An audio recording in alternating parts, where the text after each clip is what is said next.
Hello one and all, and welcome to Behind the Glass, the podcast which aims to take you behind the scenes of the YouTube channel Seen Through Glass and the automotive and social media world. My name is Sam, I'm your host from the YouTube channel Seen Through Glass, and this week I'm joined by Tim Earnshaw from Windrush Car Storage, Car Batcave, Car Amazingness. What's the official? Okay, so official is Windrush Car Storage, but we're kind of... It's turning into a bit of a car hotel. It's Toys R Us for me. Every time I come here, I just drool over everything that's undercover behind us. And we're going to get into exactly what this place is, what the service they offer is. We're also going to be learning a bit more about Tim, his background, why he's into cars, where his interest came from. He's got quite an interesting story. So if you're new, if you're joining us here on YouTube, please make sure you subscribe for future episodes. Hit a like button now, that thumbs up, so that more people can find episodes like this. If you're listening to us, make sure you follow us on whatever platform you're listening to us to. I think that's probably all the housekeeping that's needed. Let's get on with things. Tim, who are you? Please, introduce yourself. Right, guys, I'm going to try and keep this short and concise. But, so grew up on a farm. Lucky enough, surrounded by machinery, tools, and I suppose, from... Any Lamborghini tractors? Unfortunately not, and no Porsche tractors. Actually, I do remember a Lamborghini tractor. I like it. I remember a guy coming along a Lamborghini tractor, little sort of farm joke and all that. Sure. But, surrounded by tools and stuff, and I suppose, stuff would break, and so you'd see the insides of engines and gearbox, and that kind of appealed for me from early stage, really. And... it's all started when I was about, probably about 10, 11, 12.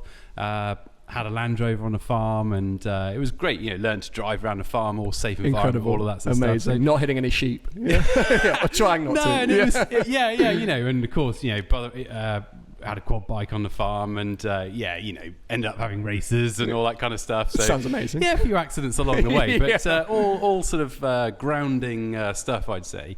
And really, where it all started was one day, a mate came home from school, drove a Land Rover, put it in reverse. I was standing outside it, and all of a sudden there's this almighty bang. I was like, "Oh my God, what was that?" Sounds like it's my just Ferrari. Broken my baby, Yeah, it could be. But it's like, oh, holy smoke, what do we do now? At the time, I went to a school where they had fantastic workshops, and I sort of asked them, and what should I do? Because I was kind of interested in how to fix it, really. Okay, so it was the mechanical side of things that was your initial sort of what turned you on at the beginning. Yeah, I guess so. I think my sort of parents sort of recognised that I was kind of into how things work, and part of the idea behind the Land Rover on the farm was, look, hey, I could learn to drive in it at a young age, but if and when it goes wrong, it's a big Meccano set. Give it a go, get stuck in. So it went bang. And went to school. They had this sort of car workshop. Asked them a bit of a heads up what should I do. I said, okay, well, take this piece off, have a look down there in the gearbox. You might be able to see something. And I was just a bit clueless. I was like, can't see anything, guys. How old were you? I was 12. I think you were allowed to be clueless at 12. Yeah, I guess so, yeah. Giving yourself a hard time. I just didn't understand how that gearbox worked. But I suppose, when you grow up on a farm, you're in a really lucky position where, you drive tractors starting at the age 10 or so, which sounds cool. nuts. Cool. But it's kind of, and also a good way to earn pocket money in a holiday. So, Dad would say, right, there you go and roll that field or something boring. And anyway, so I had the Land Rover, had a look at it, thought, well, I can't see anything. Went back and they said, well, look, why don't you bring it along? We can sort of help you, show you can pick up skills. I was like, yeah, okay. So got one of the guys on the farm, drive it to the school. They said, right, first of all, let's take out the carpets. And I remember this sounds crazy now, but taking the carpets out, going, oh my word, I can't even remember how these are going to go back together again. I was that scared, and it's a crystallised thought in my mind now. Anyway, took it all out, took the gearbox out, stripped it down, kind of with their guidance, and it was all kind of like Meccano, fairly sort of self-explanatory-ish. Found the gear that was a problem, reverse idle gear. It stripped half its teeth, got a new one, put it back together, got it all back together, and then started it up, and it worked. And I was like, wow. And this is amazing. It was. I mean, it was kind of, it was just a really rewarding process of fixing something that was broken, learning it, and it was literally, I was hooked at that moment. I was like, wow, this is brilliant. So did a few more things on the Land Rover, overhauled the brakes and whatnot, and kind of did it. And then I suppose I recognised the challenge had gone. So I then broke it. Drove it as hard as you could to make it stop working. No, it was all good. I mean, it was like any Land Rover. It was pretty slow. I mean, top speed of about 55 miles an hour. But in a Land Rover, it feels very quick because at 55 miles an hour, it feels like everything's about to fall off. Yeah, it does. And actually, there's again another good sort of memory of being on a motorway. You just pass your test, 55 miles an hour. I mean, as a cruise controller, I had a piece of wood that would jam on the throttle and stick on the seat base, so you could put your feet up. But you're in the slow lane, right? Yeah, hey, what you're can doing happen? 55. Trucks go 56. So you're sitting in the fast lane, or slow lane, Come going all of a sudden, and then you got this truck coming past at a snail's pace. And so anyway, that was the Land Rover. And so it was an early, because I mean we couldn't have a more different beginning of our sort of car passion or car love story, because it sounds to me like, as you say, yours came from this kind of desire to sort of fix and understand, and a sort of mechanical thing. I mean, I still don't think I would know what a gearbox looked like if you lay it out in front of me now. So where did that then progress onto? Because at 12 years old you're fixing Land Rovers. Where did that lead you to? Okay, so after that, I then sort of found that I really enjoyed that sort of process of learning mechanical stuff and how it works from fixing it. But okay, and then sort of, like I said, the workshops at school were amazing. I was very lucky to be there, and they built these Lotus 7 type replica cars. Oh wow! What school did you go to, mate? That's amazing. It was a place called Oundle School, and it was a boarding school. But if they're doing these things for you, like, this is great. I mean, and one of the reasons why I went there is because they had this brilliant workshop. And anyway, they built these, like, they're called a low cost. It's a Lotus 7 low cost. Okay. Sort of rip off. Anyway, they're a very simple car. And they had like a little mini production line of them going, and they said, look, we could build one of these, and you literally build it from scratch. The chassis, the whole lot. I thought, well, that looks all right, but the idea of copying a car, going to the next door one, getting a tape measure out, and going, yeah, okay, I need to cut a piece of metal that big, weld it in, and yeah, again, a challenging process within itself, but I thought I want something just to stretch me a bit more. So they said, well, we think we could do a Morgan recreation. So I said, so I didn't know what one was, went back home, said mum and dad, duh. They said, Morgan, yeah, I've always fancied one of those. I was like, okay, great. I'm going to build you a Morgan, Dad. I'll build you one. I'm 14, but I'm going to do it. Yeah, as you do. That's amazing. So I then spent the next 4 years where I used MGB as a donor car. Okay. So I got the engine, the gearbox, the prop shaft, the rear axle, the seats, the dials, the wheels. So effectively, it was a rebodied MGB, but all the mechanicals, then restored the mechanicals, went to an auto jumper, bought the wings for a Morgan, which on a Morgan side profile are the whole length of the car, literally placed those on the floor of the workshop, put the rear axle of the MGB on the workshop floor with the wheels on, and it's kind of like a kind of weird concoction, but kind of vaguely squinty. Somehow looked like worked, yeah. I got the bonnet, welded it onto the wings, and cut a broom handle in half and propped the bonnet up. And then I kind of, from there, reverse engineered a chassis, a space frame chassis, to fit all of these parts. Wow. Using the same suspension system as the Lotus 7 or low cost, which is 5-link rear and a double wishbone coilover shocks front. And anyway, I did it for the challenge and picked up the skills whilst doing it. So how to weld, how to fabricate, how to panel beat, how to wire, how to rebuild an engine. Now, and at the time of doing this, I photographed the whole process. Cool.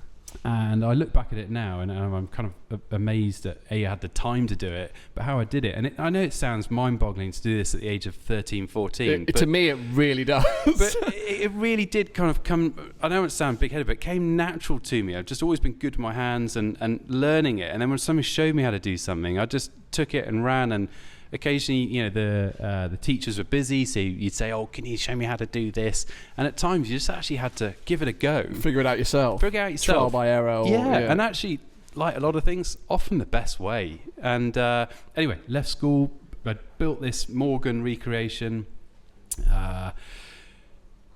kind of had to take it all to pieces after I built it to paint it again. So that was a bit of a pain. Anyway. Okay. So all I was going to say is through all of this, did you want to build a car so that you had a car, or was it just the actual matter of piecing it together and building it, that challenge that excited you? Yeah, sure. Good question. Well, I honestly think it was the challenge. I love projects and I love challenges, and I can say it more now, kind of retrospectively. But yeah, I love the challenge. It's amazing. Yeah. I mean, but to kind of, I suppose, to cut to the chase, I've got this danger of waffling about it. So No, please. It's super interesting. Give me the edit version.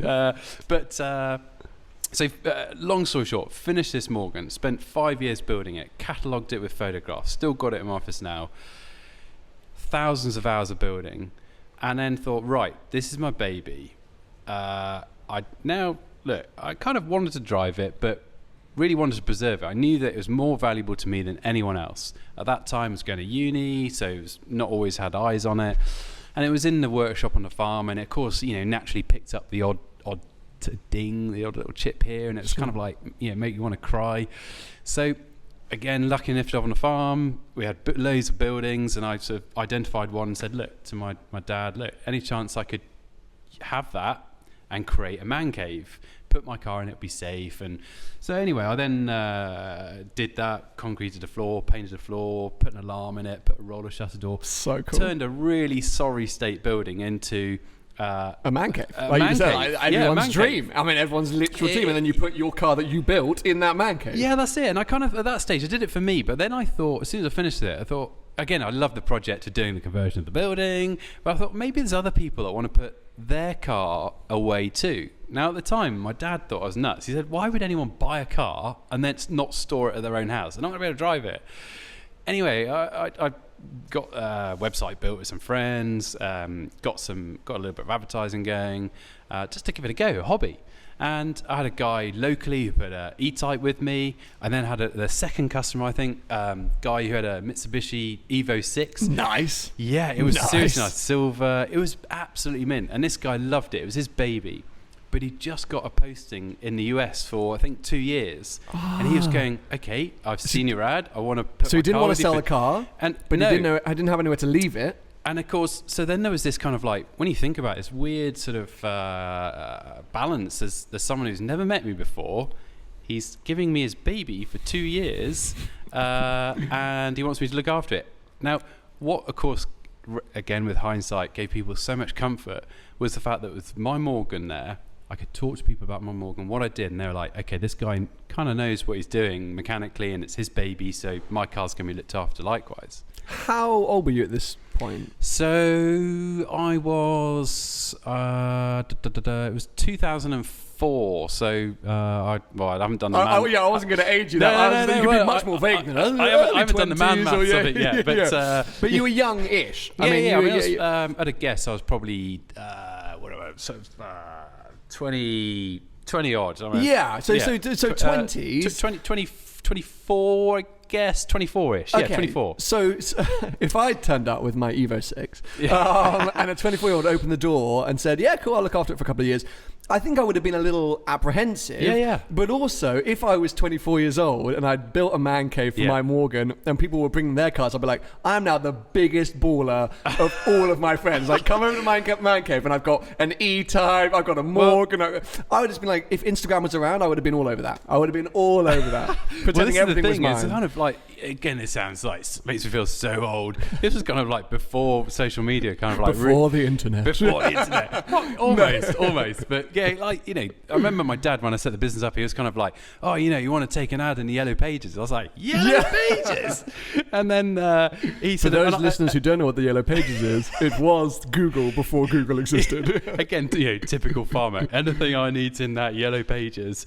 And then, of course, I make him eat his hat regularly now. Amazing. And, so good. So anyway, good. So that was the birth of Windrush? That was the birth. I mean, and just quickly on that Evo, this guy was kind of like, and then he said, look, I want you to drive it on boost and off boost. I was like, oh my God, this is brilliant. So anyway, it was kind of humble start, sideline business, fast track, I suppose, a year or two. I then, again, this sounds crazy, but it's just, I'm a strong believer you make your own luck. And my dad saw an ad in, again, so many farming connections here. It's so dull. I love it. I apologise, everyone, but it's he's the Farmers Weekly. What a magazine! Yeah, what a magazine. That's good subscription. Oh no, I'm subscribed. Come on, for life. And, anyway, there was an ad in there from a company operating. It said basically event operators needed for races throughout Europe. My dad was like, "Oh, that sounds pretty interesting." It was a bit kind of bit smoke and mirrors sort of thing. Anyway, applied for it. Turned out it was for a primary subcontractor for Philip Morris and Ferrari in Formula One. I know. I was kind of like, wow. It was for one of the basically truck driver jobs for the hospitality units. I was like, wow, get to travel around Europe. That looks cool. Didn't have my truck test. They said, look, go away, do your truck test. You're a sort of guy. You can come back. While I was kind of just making inquiries, how to do it all, I then got another call from them 2 weeks later saying, okay, we've now got the event manager's job up for grabs. We think it'd actually quite suit you. I was like, yes, please. Sounds great. I'll take that. So then spent 5 years working basically with Ferrari and the Philip Morris connection. Because of the Philip Morris connection, it was with Ducati and MotoGP. So look, I won't lie, guys. It was brilliant, but I was kind of doing it for respect for the right reasons, and I suppose that's why the ad was so kind of mysterious to begin with. They didn't want to attract people for the wrong reasons, let's say. You were doing it for the job that it was, rather than the industry that it was in. You weren't doing it because you wanted to work your way through F1 and move on to the next and work your way up. It would just happen to be... Yeah, kind of. I mean, I always kind of wanted to... look, anyone who's remotely interested in cars, Formula One is the pinnacle, right? And this could be a whole separate podcast, but we're going to try and keep it short. Yeah. I'm aware that we're going to try and keep it short. Sam is a super fan. What a nerd. Yeah. But you're right. If you're into cars in any shape or form, and Americans that might be listening, IndyCar or NASCAR, I get it, but you're interested in a motorsport, whatever the pinnacle of motorsport is in your area. I think there's an admiration for anything that is the benchmark, the best. There you go. It's exactly. kind of like, it's that sort of, it's like, wow, this is cool, and it'd be a great job, love to do it, get to see a bit of Europe, work with an amazing team, good for the CV, where will it go? And in parallel to this, I was running Windrush on the side. I was going to say, what happened to that? If you were doing 5 years travelling around Europe, what was happening to Windrush? Well, I was lucky enough that because it was effectively a logistics type role. It was event manager, so all logistics. So with Ferrari, we had, by the time I left, we had 15 articulated trucks, wow, all basically Transformers, robots in disguise. So it was, demountable pods. It was a 3-story building that would fold out with so terraces. Is this the motorhomes, or this was a separate? This was for events. Yeah, this was the motorhomes. This is motorhomes, which when I started was a couple of trucks, and then it grew because it's just. And now they're these sort of insane structures that pop up by themselves type thing. Yeah, and Ferrari or Philip Morris were one of the first guys to go for the sort of mega motorhome, if you like. Nice. And I mean, and that was again another thing that attracted me to the job, was that whole kind of coach building. It's totally bespoke. You've got a client's got a problem. They want to get VVIPs on site. They want to cater for them. They want to have them in air conditioning. They want to give them amazing audio visual. And we've got to pack that into something that can transport around Europe, be plugged up, unplugged, and work again. It was another challenge for you. There you go. Hopefully it might make you smile. So just looking at Sam's coffee, the bane of my life for 5 years was the coffee machine. Italian company, right? And literally, because of course this coffee machine would be set up, all working, and shaken up down the road for 2 weeks until the next Formula One. And Italians need their coffee. Italians like their coffee. Can I just say, have you ever heard of Starbucks? They make fantastic takeaways. If you have issues with coffee machines again, Starbucks, delicious drink. Sponsor me now, please. Yeah, anyway. our coffee's not good enough for Sam. But do you know what? If we'd have had an espresso machine now, hey, it would transform things. It would have transformed my life. But because, of course, you would never, I have got a newfound respect for baristas. The variables in making a coffee are infinite, and that was what was so variable. Is every circuit we go to, different quality of water. It's so funny. The I mean, it shows that you were working for an Italian team, that these were the things that were really bugging you. Yeah. It's the thing that sticks in my mind. Forget about the cars, and it was the coffee. Oh my God. So as I say, this could be an entirely separate podcast. I think it's a fascinating part of your life, and there are lots of questions that I would like to ask you, but I tend to slip a bit F1 heavy too often, and I want to talk about what's going on here and how what I guess was a man cave with a couple of cars as a mid-20s 20-year-old then became what we're in right now, which we're going to move on to very shortly. But so yeah, what were those steps from finishing up in Formula One to... Yeah, good. Well, so like I say, Formula One, 5 years, a long 5 years, running the business from website and mobile phone, modern tech really helping, subbing out transport jobs, and it worked, and it was always a hobby. It got to the point where, and honestly, for the last year of my employment there, I deliberated on a daily basis. Is it? That's okay. We can keep talking. You may have heard a very loud noise that's just started. We are in a working space. I'm not sure if that's... There's a compressor. That's a compressor. We'll come on to all so the that we don't detail stuff suffocate. later. Yeah. But basically, so where was I? I was... Sorry. So yeah, you were saying you were deliberating back and forth. back and forth for a before year. the compressor tried to stop that story. Yeah. It was trying to tell me to shut up. Stop waffling. But it was... for a year I was deliberating.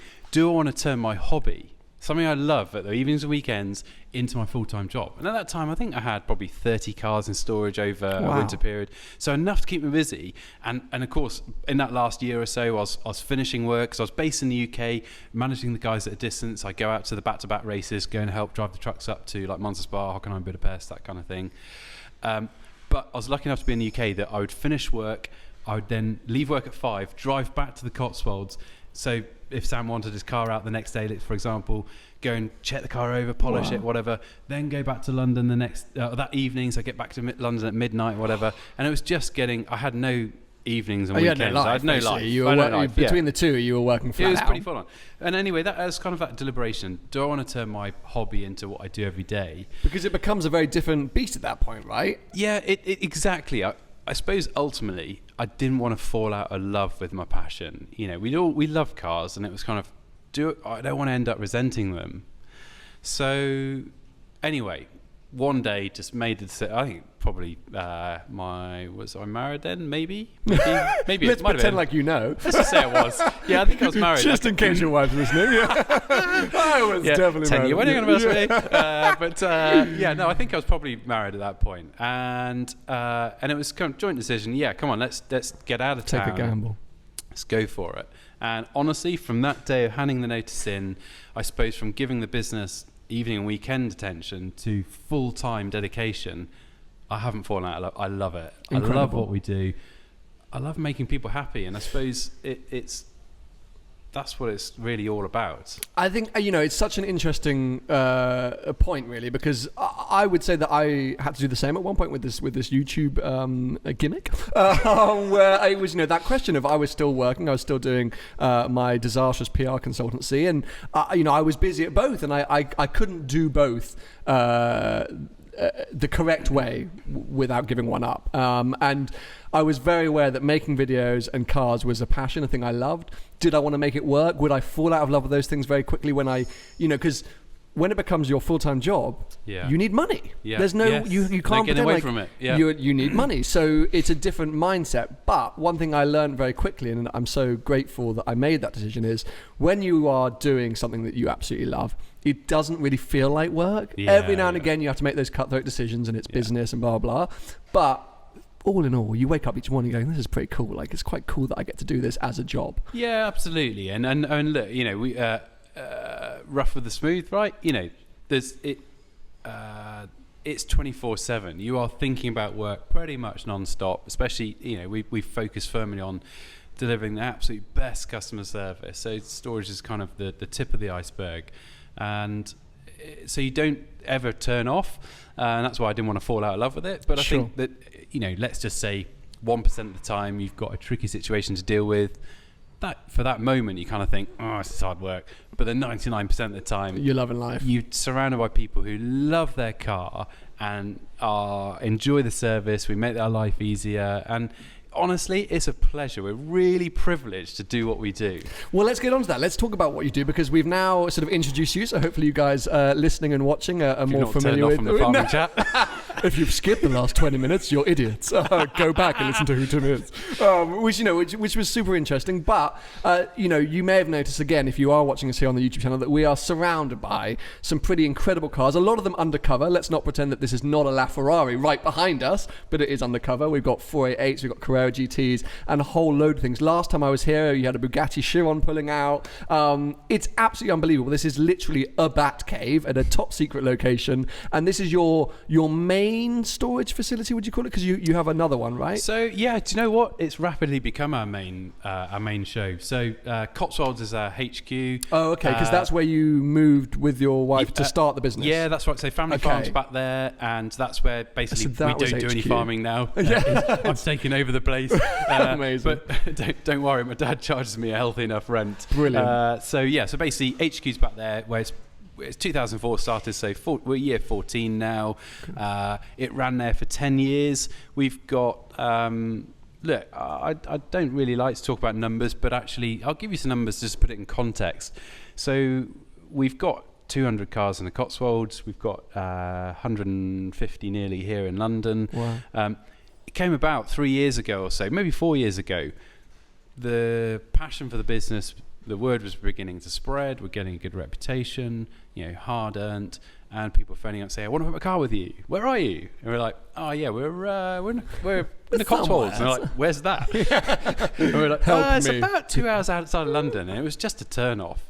And at that point, we thought, right, and up until that point, we were getting a 100% conversion rate. Anyone who inquire, we would get them for a tour, get them on board, love the service, and look, we're never complacent, but it was just such a rewarding process of people signing up.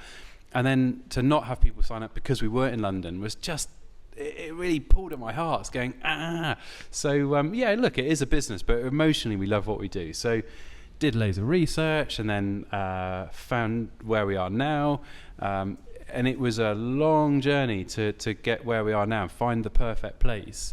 And so we're now, I think, about 3 years into it. And this has become the sort of major part of our business now. It's a very impressive space, and you're not going to be able to see it for those of you, again, who are watching, but it does stretch for miles, literally for miles, and there are tons of cars in here, as you mentioned, around 150 or so come or go each day, and they're all under these stunning, immaculate covers, and it's a very impressive site. To break down the sort of the basics, because as I mentioned right at the beginning of this podcast, sort of what is car storage and why do people do it? And I think for those, and especially even me, before I bought a car that I wanted to put into inverted commas storage, I always question, it's like, why on earth would someone not want that on their driveway? You see that cliched Instagram picture of like a LaFerrari parked outside a really awful looking house, and people go, "Oh, goals!" Like, he bought a car before his house. What a hero! That's not a good thing to do, people. But so I always question, why on earth would that happen? Yeah, that's a good question. And so what do you actually offer as a service, and why do you think your customers come to you to put their cars here and not outside their houses? Yeah, sure, okay. Well, and that's a good point, because a lot of people, when they think of storage, and look, in my head, and I've been doing, we're honestly, we like to think we're the benchmark, and it's stereotypically, you say car storage, people think of a dusty, dirty barn. There might be a cover thrown over a car. It's just not that. We are everything to the opposite end of that. And so why do people put their car with us? So security is number one. So we've got a number of clients who have got plenty of space at home. They might, a lot of clients are time poor, and effectively they like the fact that we're babysitting. We're babysitting their pride and joy. And it might be one car, it might be a collection of cars. We've got clients that have bought one car, tried the service, enjoyed it. They've then got a collection of cars with us, and they then rotate the car. So we don't want people to think that it's a lock and leave, or it's locked up, it's inaccessible, that's car storage. No. It really is more of a car hotel, where we are the car guys. The car comes in, it gets fully appraised condition-wise. We record that, gets fully validated. The whole thing is ticked off on a tick sheet. Everyone sort of puts ownership to their work, so that when the car's then in its storage bay, it's got a soft cover on, it's got an automatic battery conditioner, and we're just simply then monitoring and looking after that car in a controlled environment. So it's dehumidified, which again we can come on to in a minute, but it's more about the security element. Nobody's got access to the car. No one can walk up to it other than Windrush staff. And when we get the call, now it might be someone comes into the UK every 6 months or so. If they left the car somewhere else 6 months, battery's going to be dead, it's going to be dirty, it's going to be a pain to get ready again.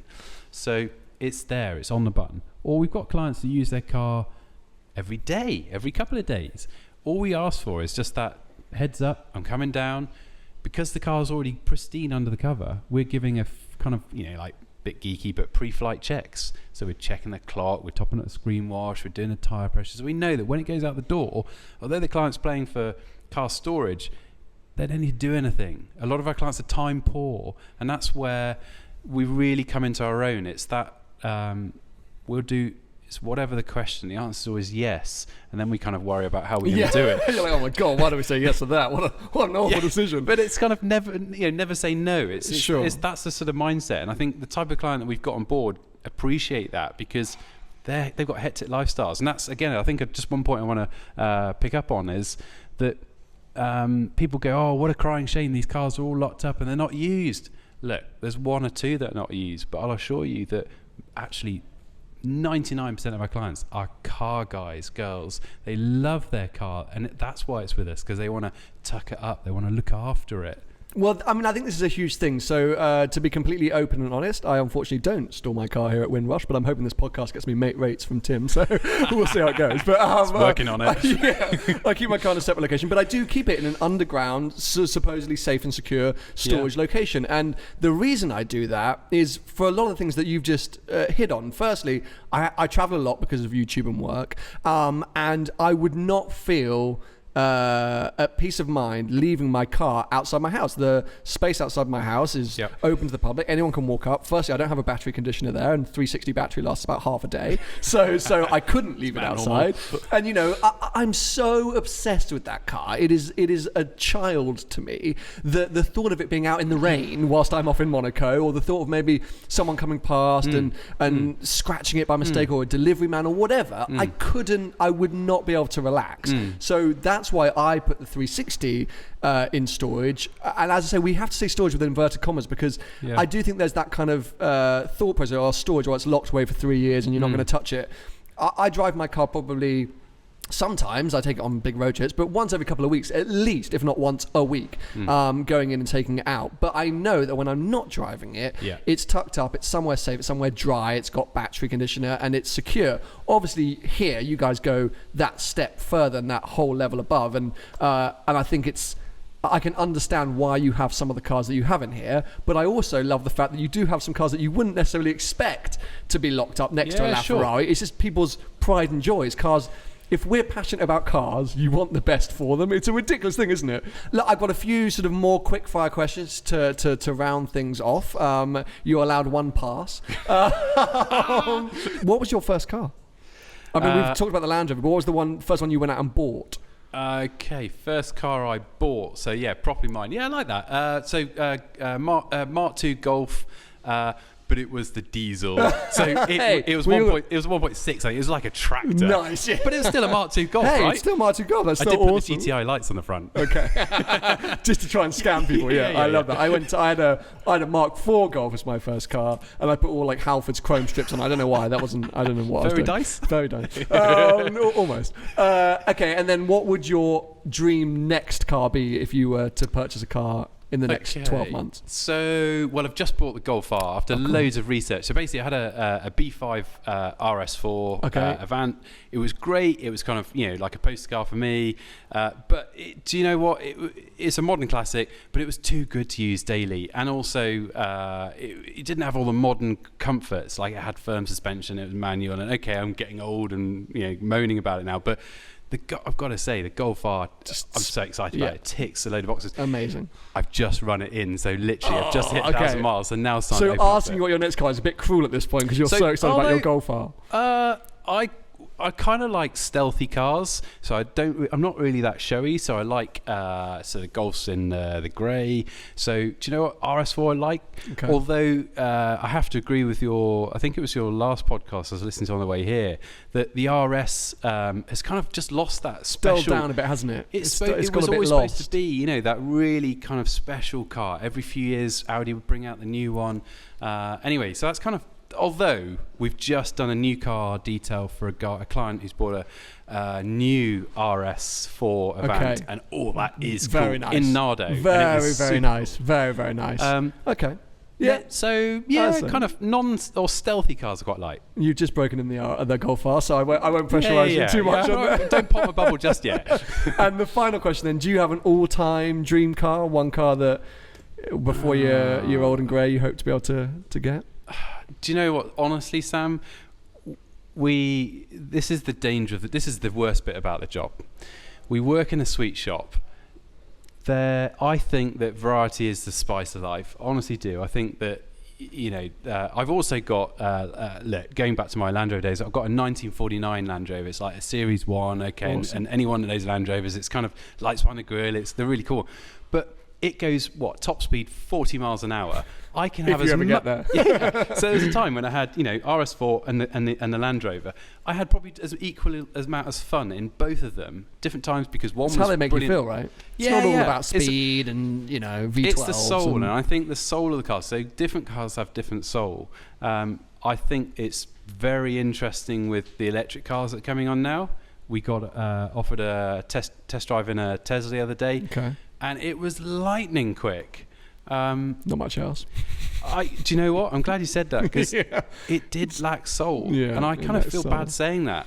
They'll get there. They will get there. They'll get there. It's an amazing achievement what they've done so far. But apart from the incredible speed, I left feeling a bit cold from my Tesla experience. I have to agree. But I think so. Yeah, I'm going to push you though. I'm going to push you. There's got to be one car. There's got to be one. It's not your only car, but one car you want to own. Okay. Do you know what? So I really like right now Porsches. I think that, and we've got a couple of Carrera GTs back there, but there's Carrera GTs and 918.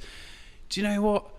My brother's got a 997 Carrera 2 manual, Bogo basic. It's probably £30,000. Sure. It is a fantastic car. You love it? I love it. Yeah. Do you know what? I went on a performance driving day at Millbrook. That car does a lot. Yeah, it does a lot. Incredible car. Because the danger is, I think, with cars now is that we've got you can't see in shop, or you won't be able to see it if you're listening, but there's a GT2. We're just starting to see the GT2s come in. Yeah, GT2 RS. Mega car. 700 horsepower. We've got a F12 just behind us. Again, 700 horsepower. Now look, okay, acceleration, phenomenal, but it's, dare I say it, a little bit over-engineered? Too much horsepower. Oh, no, I'm so with you in this. So you get the 997, 300 horsepower. That's a usable amount of horsepower. On the public road. I'm so with you in this argument, and it's a reason for me to fly my 360 flag, because on the road, it's about how cars make you feel, and that's why hot hatches will forever be so popular in the UK and on English A and B roads, because in real life scenarios, that's as quick as you can get. And I think it was Chris Harris who said that the new Civic Type R, maybe was it Chris? I can't remember who said it. Yeah, good car. Is the quickest point A to B car, except maybe a 911 Turbo. And what two different ends of the scale of car world could you be in? Because you don't need 700 horsepower. Don't get me wrong, I'd love an F12. No. Well, me too. But you don't need it. So I'm so with you. But you still haven't answered my question. One car to own before you die. I've completely forgotten. Just one. Come on, there's got to be one. Car. So, okay, one car. It could be another Land Rover. I don't mind. Just one car. Okay, so what is it for? Is it for every day? Is it whatever you? Just one car that before you die, you'd like to say, "I own that car. I managed to get. I own that car." It can be for a week. You could sell it a week later. I don't care. Just one car. Do you know what? I know that I really quite. I think the Carrera GT. Do you know what? I want to say the 918, but my jury's out on the hybrid thing. Look, you got a load of torque fill. I like that, but I'm just not quite sure on the kind of what direction of it and what it means, and the driving experience. And I do like the analog stuff. Okay. And I do like, a naturally aspirated manual. Pretty winning, right? Yeah. I'm going to hold you to Carrera GT because I feel like otherwise this is going to go into another podcast now. We're going to keep going. Come back. Anyway, thank you so much for joining me. I hope you guys have found this interesting. Obviously, we've spoken a lot about Tim and his business and Windrush here. There, of course, are other storage facilities available all around the world. As I mentioned, unfortunately, I'm not at Windrush. I'm somewhere else. But hopefully we'll sort that soon. So yes, of course, check out if you're in London, if you're anywhere you want to be, you can get on Google. But of course, if you're interested in checking out Windrush's prices or finding out more about their services, website link will be below for those watching on YouTube. Do you know your website off the top of your head? Yes, windrushcarstorage.co.uk. Those are for the listeners. So yes, thank you once again for joining us. I hope you guys have enjoyed it. Make sure to subscribe if you're watching us on the YouTube channel. Give it a thumbs up so other people can find this video. And if you're listening to us, make sure to keep following. Thank you very much, everyone. Bye-bye. Thank you very much.